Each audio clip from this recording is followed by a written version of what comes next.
Russian President Vladimir Putin has said that Moscow has been mulling possible changes to its nuclear doctrine. The existing doctrine states that Russia can use such weapons in response to a nuclear attack or conventional attack. Take a listen.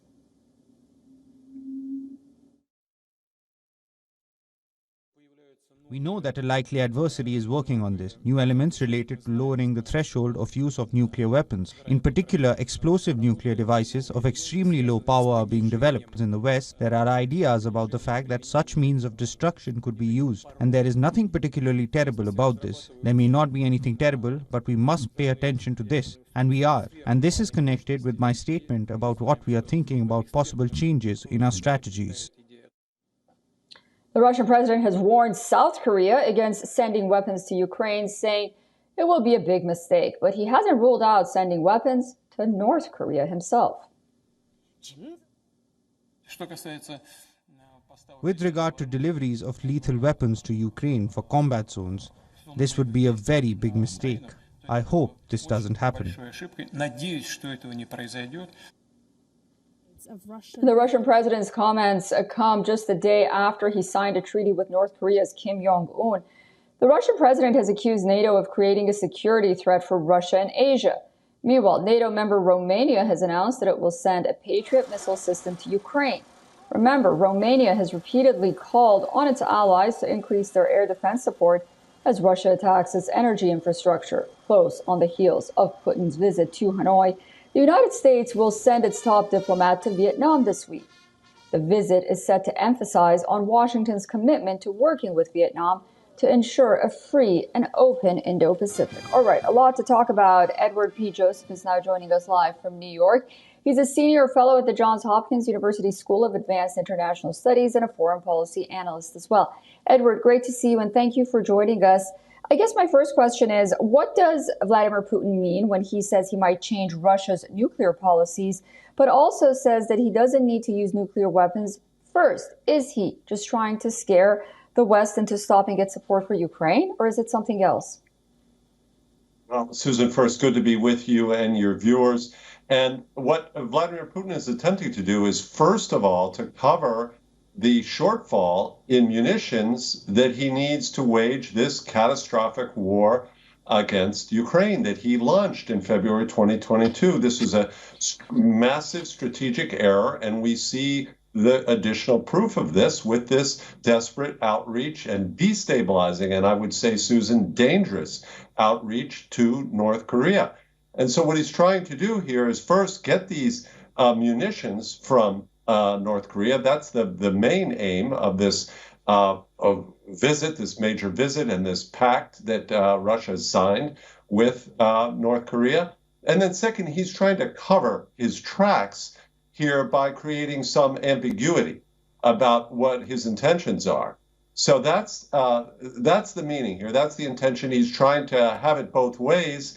But of course, it's clear his actions have already destabilized this very dangerous situation in North Korea, which should concern the entire world, because Kim Jong-un, the dictator of North Korea, is an unstable actor with nuclear weapons. And what Vladimir Putin has done is give encouragement to Kim Jong-un in his bellicose and reckless stance towards South Korea, and in this very dangerous situation.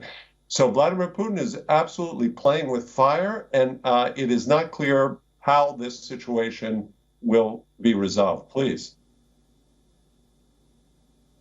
And how should we look at Vladimir Putin's statements against South Korea? You talked about the North and how the world should be concerned. Well, he's promising military aid to Ukraine.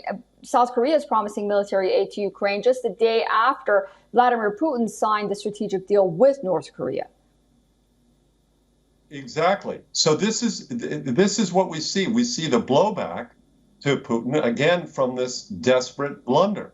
Again, he made the catastrophic mistake when he invaded Ukraine in February 2022, and now in these various attempts, and in this case with North Korea, Vladimir Putin shows his weakness. And here we see that immediately instead of just getting his aim again, which is munition stocks from North Korea, he's already created another problem for himself in the fact that South Korea, which is a major arms producer, of the conventional munitions, including artillery, crucial to Ukraine's effort against Russia, its effort to defend itself against Russian aggression. South Korea could, in fact, provide critical munitions, particularly 105 millimeter rounds. These are rounds that South Korea can spare, can afford to give to Ukraine, even though it has to keep larger stocks. Those are the 155 millimeter rounds that it needs to defend itself against potential aggression from North Korea. So it's clear South Korea is contemplating what would be a major step in its policy and a major blow to Vladimir Putin by joining the coalition that is led by the United States that provides weapons, including advanced weapon systems and these type of conventional weapons that Ukraine desperately needs. So once again, we see Vladimir Putin has created a mess. It is not clear that he will benefit from this relationship. And what is clear is that he has destabilized the situation on this very perilous situation between North Korea and South Korea. Please. Edward, thank you so much for that thorough analysis. We'll be watching this story very closely, and I look forward to speaking to you again very soon. Have a great weekend and stay cool. It seems like the heat wave is going to be with us until Monday. Likewise. Thank you very much, Susan. For all the latest news, download the WION app and subscribe to our YouTube channel.